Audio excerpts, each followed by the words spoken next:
Wanted to finish working the level 3 problems for the unit on can I afford to buy that house.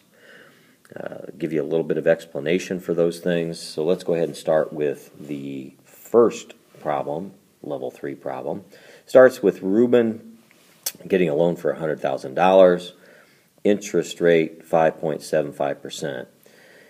We want to know, it says that Ruben is paying $4,200 to the bank after 1 year. And we want to know what the balance is on that loan after 1 year. Well, they give you a hint that says the $350 that he pays each month does not pay the interest on the loan. So we know that he's going to still owe the $100,000 plus whatever interest he did not pay. So let's figure out what his total interest would be.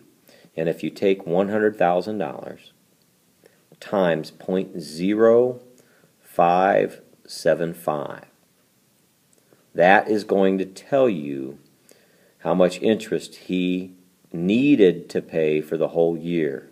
And that comes out to $5,750. But he is only paying $4,200, so he still owes in interest alone $1,550.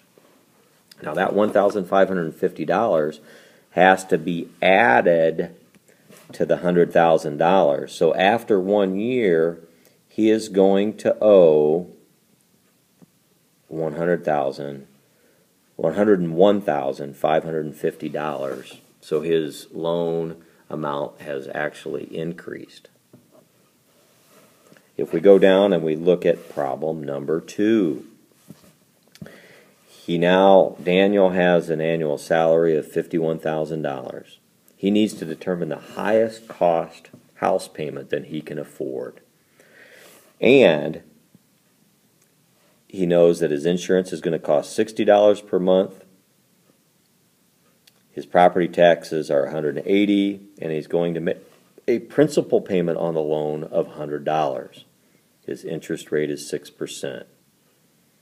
Well, we know that if you add the $60 and you add the $180 and you add the $100 in principal, we know that per month he is going to pay $340 a month for those things. Well, for the year, then, in principal, taxes, and insurance, multiply that times 12, it tells you how much he's going to pay in those items for the year. That comes up to $4,080 in principal, taxes, and insurance. All right, so now let's go back and look at his salary. $51,000. If we take that times 22%, that's going to tell us how much he can pay per year. So $51,000 times 22%, he can afford to make a house payment of $11,220 per year. Well, we know that of that, he's going to pay $4,080 in principal, taxes, and insurance. So you need to subtract that.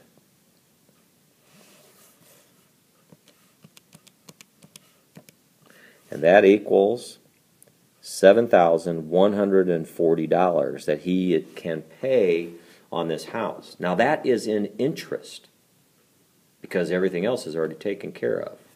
So what you want to do to find out how much the house is actually worth is divide that by your interest rate, which is 0.06.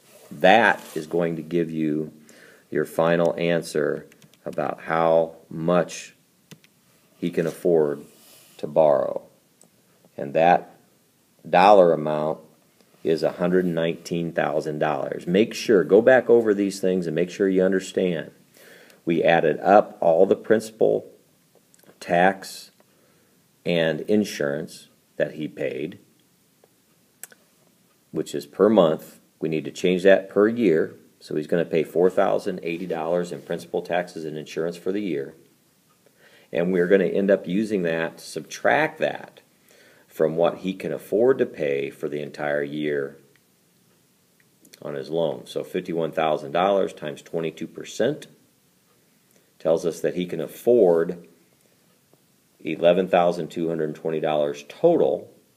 Subtract the $4,080 from that, and you're leaving him with $7,140 that he can pay in interest.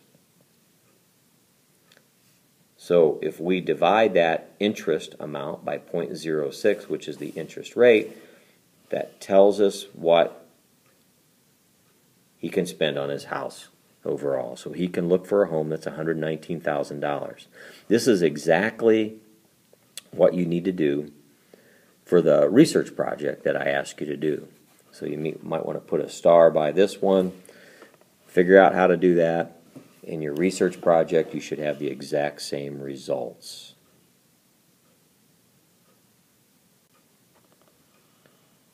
And problem number 3 is very similar to the last problem we did, except we start out with an hourly wage and how many hours Jacob works per week. So we really need to change that to an annual salary. So we're going to take his $11.50 per hour, multiply that times 40 hours per week, times 52 weeks, and that's going to tell us how much money Jacob is going to make per year. So if you take $11.50 times 40 hours times 52, you come up with $23,920 is his annual salary. Now the problem becomes exactly like the problem that you had, problem number 2. You need to go through and add up the property tax plus the insurance plus the principal payment that he's going to make, and that's $225. But again, that is per month. So if you take the $225 times 12 months, you're going to come up with this number right here. We're going to end up subtracting that from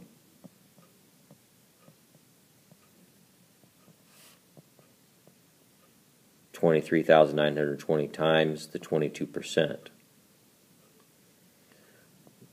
So if you subtract these two numbers and you divide by 0.06, you're going to come up with your answer. Again, if you have questions about this one, you can look back, rewind back to problem number 2, and the calculations from here on down are exactly the same as the calculations in the last problem.